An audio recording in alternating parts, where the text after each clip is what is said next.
refunding 8,000 NBN customers for slow speeds. The Australian Competition and Consumer Commission, ACCC, has announced that TPG will join Telstra and Optus in refunding National Broadband Network, NBN, customers after not providing them with the speeds they were paying for. According to the watchdog, TPG misled customers about the maximum speeds their lines were capable of between September 1, 2015, and June 30, 2017. TPG advertised its high-speed plan as seriously fast internet. Up to 100 Mbps, the ACCC said.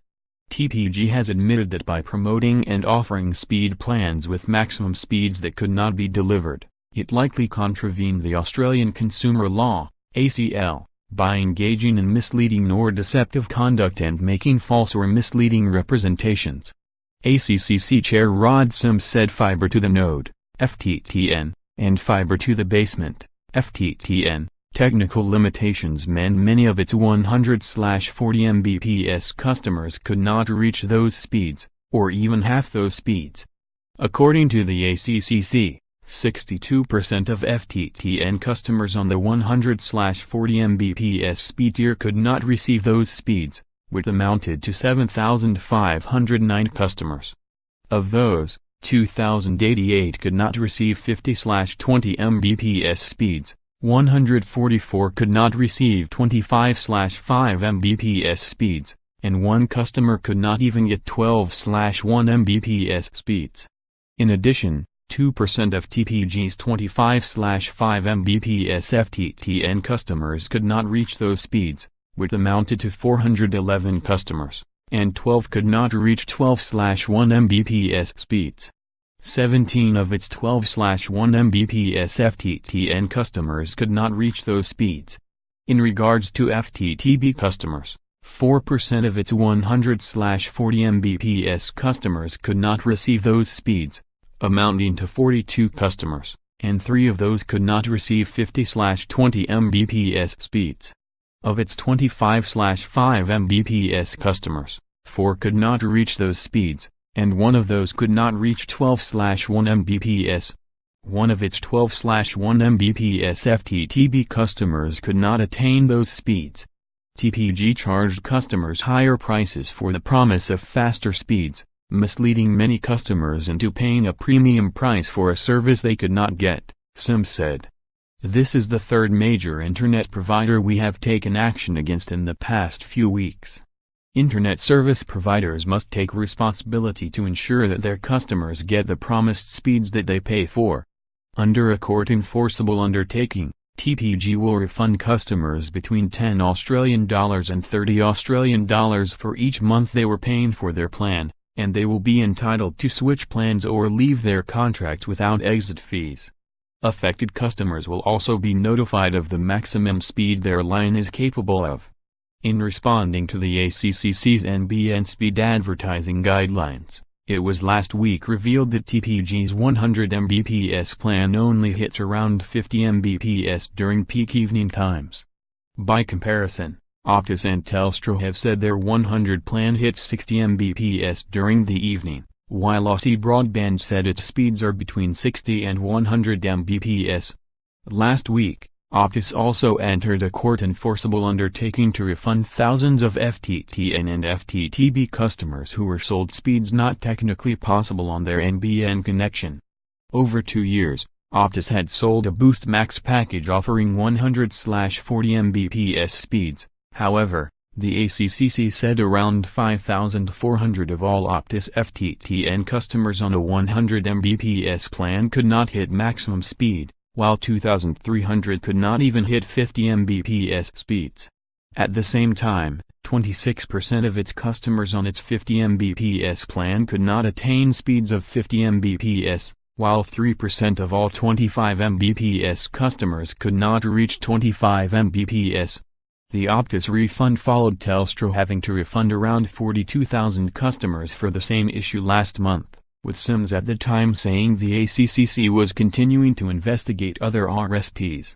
NBN last week set up 50 Mbps as the flagship speed for its services, unveiling a new wholesale pricing structure designed to provide discounts for retailers offering services on its 100 Mbps and 50 Mbps speed tiers.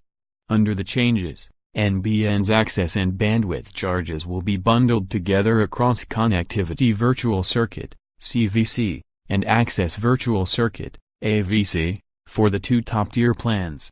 The 50 Mbps wholesale bundle will cost retail service providers $45 per month, a 27% discount, and include 2 Mbps of bandwidth, while the 100 Mbps wholesale bundle will be reduced by 10% to cost $65 for 2.5 Mbps of included capacity. However, NBN CEO Bill Morrow recently claimed it would not be prudent for NBN to provide line speed test results to customers before they sign with an RSP for service. Instead, Morrow suggested that customers ask their RSP for speed data, who would in turn get that data from NBN, saying he doesn't want the government-owned wholesaler becoming the data speed police. Citing concern over rising consumer complaints, the ACCC earlier this week also kicked off its public inquiry into NBN's wholesale service standard levels to determine whether regulation, including resolutions for consumers when wholesale standards are not reached, is necessary in order to improve customer experience.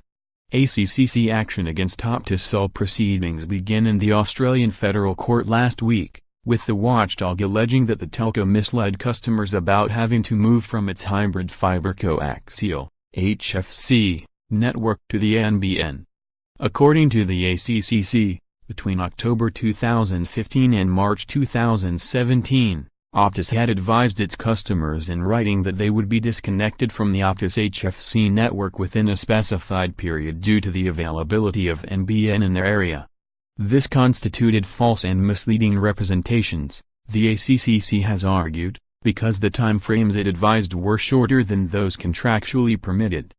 During the period between October 2015 and September 2016, Optus is also alleged to have misled customers about NBN plan purchase options. It created the impression that customers had to buy their NBN connectivity with Optus as their retail service provider, the ACCC said. TPG NBN 100 plan only hits 50 Mbps at peak times as 25 Mbps plan killed off. The telco has responded to the NBN wholesale price changes by removing its 25 Mbps plan and revealing typical evening speeds. NBN extends fixed wireless, satellite partnerships with Ericsson. Ericsson will continue providing fixed wireless network operations, satellite ground systems operations, and end-user connections and assurance out to 2020 under the contract extension. NBN should pause fixed wireless sales to fix congestion. Aussie Broadband. Much like NBN's HFC pause, Aussie Broadband has said the fixed wireless rollout could be halted in order to repair congestion among towers in certain areas.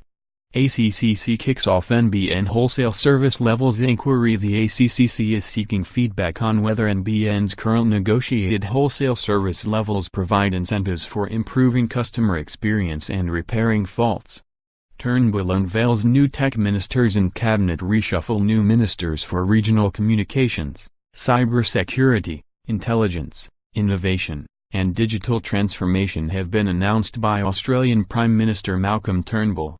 Optus hauled to court over allegations of misleading NBN HFC customers. Optus misled customers by giving them a shorter time frame to migrate to NBN services than contractually allowed, the ACCC has alleged, and by implying that they could only buy NBN services from Optus.